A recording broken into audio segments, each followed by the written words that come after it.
Loser वो करता है जो उसे पसंद है, विनर वो करता है जो उसे करना ज़रूरी है। जैसे उसको 5 बजे उठना ज़रूरी है तो 5 बजे उठेगा, दौड़ लगाएगा, काफ़ी चीज़ करेगा जो उसे करना ज़रूरी है, चाहे उसको पसंद हो या ना हो।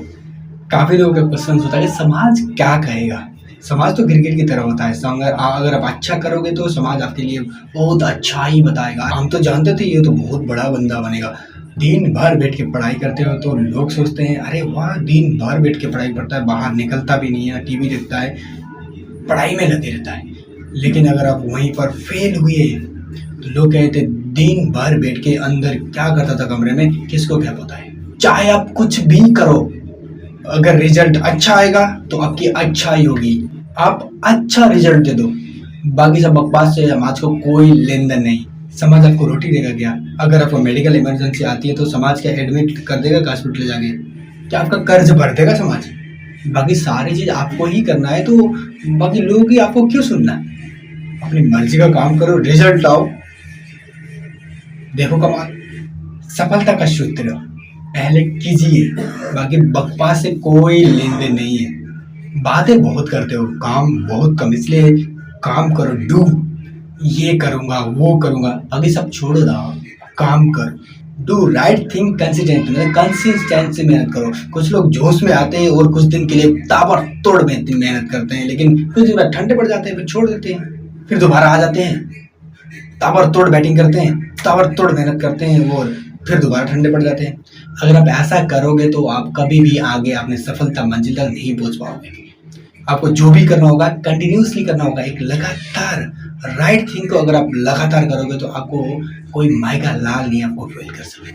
अगर गाड़ी एक सही लाइन पे जा रही है, सही दिशा पे जा रही है तो वो चाहे स्लो हो चाहे स्पीड हो, एक दिन मंजिल पे जरूर पहुंचेगी। अगर आप राइट काम कंटिन्यूसली करोगे तो आपको सफल होने से कोई नहीं रोक सकता। एक रियल स्टोरी बताता हूँ आपके सामने। एक ढोलकिया परिवार है, उनका उसूल है, उनका रूल है कि अपने बच्चों को एक बार वनवास भेजते हैं। जैसे राम को वनवास भेजा गया ना, उसी तरह अपने बच्चों को एक 45 दिन का एक ट्रिप कराते हैं। उनको कहते हैं कि तुम्हें अपना घर छोड़ना है। और ढोलकिया परिवार एक ऐसी परिवार है जिनके पास किसी भी चीज की कमी नहीं है। उनके पास अपने खुद के प्लेन है, कार है, बहुत सारे लग्जरीज कार है। आपने सुना होगा कि पिछले न्यूज में कि दिवाली में लोगों को, उनके कर्मचारी जो भी काम करते हैं, उनके कर्मचारियों को हर एक व्यक्ति को घर, कार गिफ्ट किया गया था दिवाली पे। तो आप समझ सकते हैं कितना बड़ा परिवार है वो। ढोलकिया परिवार का एक बच्चा है जिनका नाम है ध्रुव, जो 45 दिन के ट्रिप के लिए निकलते हैं। ढोलकिया परिवार अपने बच्चे को 5,000 रुपए देकर एक सिंपल मोबाइल फोन, नोकिया का फोन, चाहे 1500 का, एक कोई भी फोन पकड़ाता है और कहता है आपको एक अनजान शहर में जाता है। उनको केरला में भेजा गया। ना तो वहाँ पे हिंदी समझी जाती है, ना ही वहाँ पे उनकी गुजराती लैंग्वेज है। वहाँ पे चलती है तो केवल कुछ घरानों में इंग्लिश लैंग्वेज चलती है। सबसे पहले उनको ट्रेन स्टेशन पे छोड़ दिया जाता है और ट्रेन स्टेशन पे पहुंचने के बाद तभी उनको टिकट मिलती है कि आपको जाना कहाँ है। उससे पहले आपको कोई पता नहीं है कि आपको जाना कहाँ है। पूरी फैमिली की प्लानिंग होती है लेकिन उनको कुछ नहीं बताया जाता। जब वहाँ पे ट्रेन पे डब्बे में वहाँ पे बैठते हैं तो उनको ट्रेन की टिकट मिलती है कि हमको केरला जाना है। जब केरला में जाते हैं तो केरला पहुँचते हैं, लोकल ट्रेन में जाना होता है उनको। लोकल ट्रेन में जो बच्चा कभी BMW मर्सिडीज से नीचे नहीं उतरा, वो जनरल कोच में जाता है तो उसकी लाइफ कैसी हो सकती है आप जानते हैं। धक्का मुक्की जो जनरल कोच में होती है वो सब सहन करते हुए वहाँ पे पहुँचते हैं। तो उनके पास एक सबसे बड़ा चैलेंज आता है कि वहाँ पे उनको सबसे पहले अपना रहने के लिए रूम ढूंढना है। उनके पास सिर्फ 5,000 है, उसी में खाना है, रहना है और काम ढूंढना है।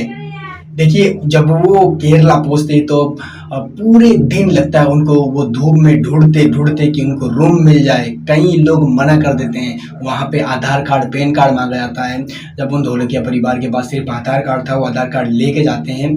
अपना आधार कार्ड लेके कहीं ना कहीं उनको रूम मिल जाता है। रूम भी बहुत महंगे महंगे होते हैं लेकिन उनको सस्ता सा चाहिए क्योंकि उनको 2-3 हज़ार के कम रेंज में उनको मिल जाए। 2,000 में कहीं ना कहीं उनको एक रूम मिल जाता है। बड़ी मुश्किल सिचुएशन आ जाती है। पूरे दिन ढूंढने के बाद, हर जगह रिजेक्ट होने के बाद उनको एक नौकरी मिल जाती है रेस्टोरेंट में। पूरी तरह से उन्होंने बात करके मना लिया था कि मुझे बड़ी बेहद गरीबी सिचुएशन से, घर पे मम्मी पापा बीमार है, मुझे नौकरी दे दीजिए, किसी भी हाल में नौकरी दे दीजिए, चाहे पैसे कम दे दीजिए लेकिन मुझे नौकरी दे दीजिए। बड़ी मुश्किल रिक्वेस्ट करने के बाद उनको रेस्टोरेंट पे नौकरी मिल जाती है। नौकरी करते-करते उनको एक सोच आती है कि देखिए खाने के लिए उतना पैसा तो है नहीं। जब लोग खा रहे होते हैं रेस्टोरेंट पे तो वो दुआएँ करते हैं कि वो व्यक्ति 4 पिज़्ज़ा में से कुछ पिज़्ज़ा के कुछ टुकड़े छोड़ दे ताकि मैं खा सकूँ। अब उन्हें लगभग 1 हफ्ता तक उन्होंने वहाँ पे नौकरी करी, तो वहाँ पे उनको वो नौकरी छोड़नी थी क्योंकि नौकरी बदलना होता है। क्योंकि परिवार का ये रूल है कि आपको नौकरी कंटिन्यू एक ही नौकरी नहीं करनी है, उनको 3 नौकरी करनी होती है। देखिए उनका सबसे पहला रेस्टोरेंट में नौकरी लगा, उन्होंने अब उनको छोड़ना है तो वहाँ पे उन्होंने बहाने बना दिए कि घर पे सिचुएशन बहुत ख़राब है, मुझे घर जाना पड़ेगा, इमरजेंसी आ गई है। तो उन्होंने कुछ ना कुछ वहाँ से पैसे ले लिए, पैसे लेना भी ज़रूरी है, पैसे नहीं मिलेंगे तो उनका घर नहीं चलेगा। तो वहाँ पे उन्होंने पैसे ले लिए और इमरजेंसी सिचुएशन बोल के वहाँ से निकल लिए। रेस्टोरेंट से उन्होंने नौकरी छोड़ी तो उनको दोबारा से दूसरा जॉब ढूँढना है। उनको अब दूसरा जॉब ढूँढने के लिए कई सारे धक्के खाने पड़े, धूप में कहीं घूमना पड़ा। 1 दिन तक उनको पूरा घूमने के बाद कोई नौकरी नहीं मिली, शाम को वापस उस रूम पे जाए भूखे भी सोना पड़ा, ऐसी भी सिचुएशन आई उनको। अब उनके पास पैसे बहुत कम बचे थे, 2000 उन्होंने वहाँ पे दे दिया था। उसके बाद उनसे कुछ पैसे जो रेस्टोरेंट से उन्होंने कमा लिए थे, लेकिन उतना पैसे नहीं थे कि उनके पास खा सके। जो रेस्टोरेंट में वो खाना खाए थे उसी के भरोसे वो अपने घर पे आके सो जाते हैं। लेकिन नेक्स्ट दिन भी वो दोबारा से निकलते हैं। सुबह-सुबह पूरे दिन घूमने के बाद उनको एक चाय की टपरी पे एक नौकरी मिल जाती है। वहाँ पे वो कहते हैं कि तुम्हें मैं पैसे तो नहीं दे सकता, लेकिन तुम्हें नौकरी दे दूँगा, लेकिन तुम्हें रहने-खाने मिलेगा और यहीं पे सोना पड़ेगा। अब उनकी सिचुएशन ऐसी थी कि अब रूम तो उन्होंने ले रखा था, पैसा दे रखा था, लेकिन फिर भी क्या कर सकते हैं। वहाँ पे वो नौकरी दोबारा से करने लग जाते हैं, चाय बनाने लगते हैं, वहाँ के सारे बर्तन कस्टमर को बहुत अच्छे से हैंडल कर लेते हैं और कस्टमर को अच्छे से हैंडल करने की वजह से वो चाय की जो मालिक है ना, वो भी खुश हो जाता है। अब उनको रात की सिचुएशंस आपको पता है कि जो व्यक्ति घर से बाहर नहीं निकला उसके पास अच्छा खासा बेड, अब सोने का कितना शानदार लग्जरी रूम हुआ करता है, लेकिन अब उसको सोना पड़ता है चाय के टपरी के बाहर। और वहाँ पे एक ज़मीन पे एक छोटा सा चादर बिछा हुआ है, उसके ऊपर सोना, छोटा सा चादर, चारों तरफ से उसको मच्छर काट रहे। इतनी परेशानी झेलते हुए वो व्यक्ति वहाँ पे भी लगभग एक हफ्ते वहाँ पे गुजार देता है। उसके बाद उसको कुछ ना कुछ चीज़ें बताकर, सिचुएशन बता के उस नौकरी के दोबारा से छोड़ना था। अब वो बताता है कि भाई साहब मुझे फैमिली में बहुत ज़्यादा दिक्कत है, मुझे पैसे की बहुत ज़्यादा ज़रूरत है, सिर्फ़ यहाँ रहने-खाने से मुझे नहीं चलेगा, मुझे पैसे की ज़रूरत है तो मैं इस नौकरी को छोड़ना पड़ेगा। तो वहाँ से वो नौकरी को छोड़ के फिर दोबारा से निकलता है एक और नौकरी को ढूँढने के लिए।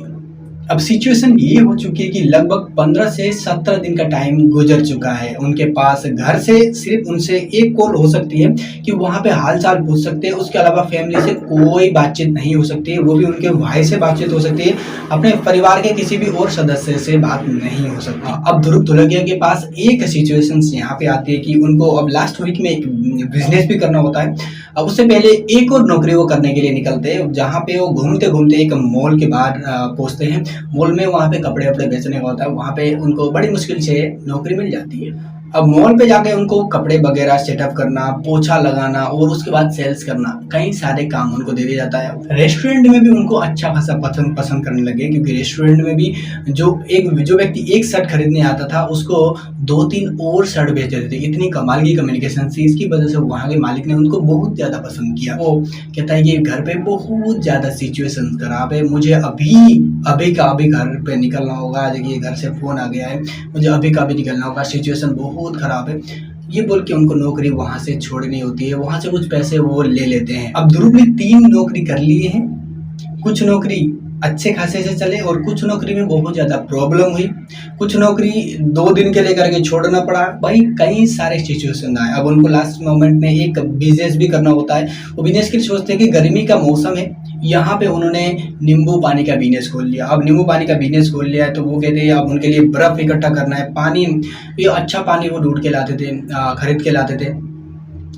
अब वो सोचते हैं कि मैं रोड पे कहीं भी निकल लूँ तो वहाँ पे बिकेगा नहीं। अब रेस्टोरेंट के बाहर जाते हैं तो वहाँ पे पुलिस वाला भगा देता है, अरे यहाँ पे नहीं बेचना, यहाँ पे क्या कर रहा है। वहाँ से निकलना पड़ता है। वो धीरे-धीरे एक हॉस्पिटल के बाहर जाते हैं, वहाँ पे उन्होंने एक छोटा-सा दरी सा बिछा के अपने नींबू पानी वो बेचने शुरू कर देते हैं। कुछ पैसे वहाँ से कमा लेते हैं और एक्सपीरियंस उन्हें अच्छा खासा मिलता है कि अच्छी खासी तरीके से वो चारों तरफ पोस्टर लगा देते हैं, छोटा-छोटा ही फ़ोटोकॉपी करके वहाँ पे कहते हैं कि अच्छा खासा नींबू पानी यहाँ पे मिलता है। इस तरह के पोस्टर लगा के वहाँ पे नींबू पानी बेचने लगते हैं। कुछ पैसे वहाँ पे कमा लेते हैं वो, क्योंकि नींबू पानी बेच के गर्मी का मौसम था, उनका पानी बिक जाता था। कुछ सुबह पानी बिक जाता था, कुछ तो नींबू खराब हो जाते थे, कुछ बेचना फेंकना पड़ता था। अब बर्फ़ उनको दूर से लेके आना पड़ता था, रेस्टोरेंट से वगैरह से खरीद के लाना पड़ता था। अब छोटा-सा उन्होंने थर्माकोल का एक डब्बा सा ले रखा था, बहुत बड़ा तो उनके पास सामान था नहीं।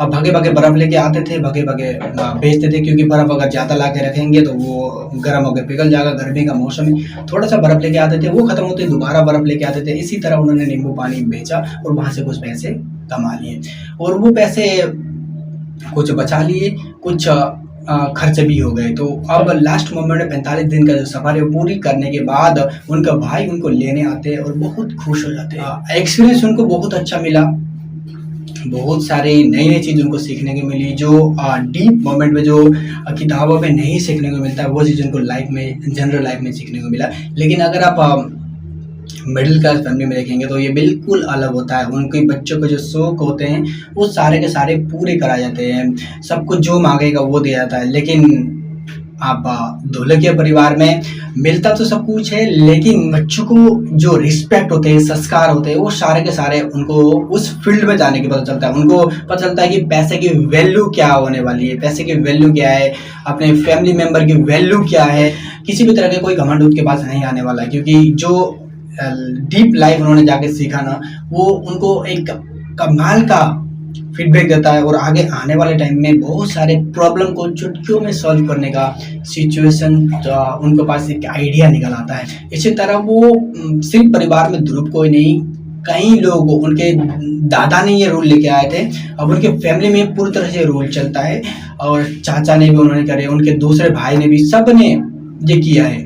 लेकिन मिडिल क्लास के बारे में तो आप जानते ही हैं, जो शौक होते हैं वो पूरी तरह से पूरे कराए जाते हैं, जो भी मांगते हैं फटाफट मिलते हैं। इसकी वजह से ना तो वो फैमिली की रिस्पेक्ट करता है, ना पैसे की, ना माँ बाप की। अगर उस बच्चे को भी इसी तरह का रूल एंड रेगुलेशन मिल जाए, वो भी एक प्रैक्टिकल करके दिखाए, तो वो व्यक्ति भी कभी इग्नोर नहीं करेगा, हर तरफ आपको रिस्पेक्ट मिलेगा।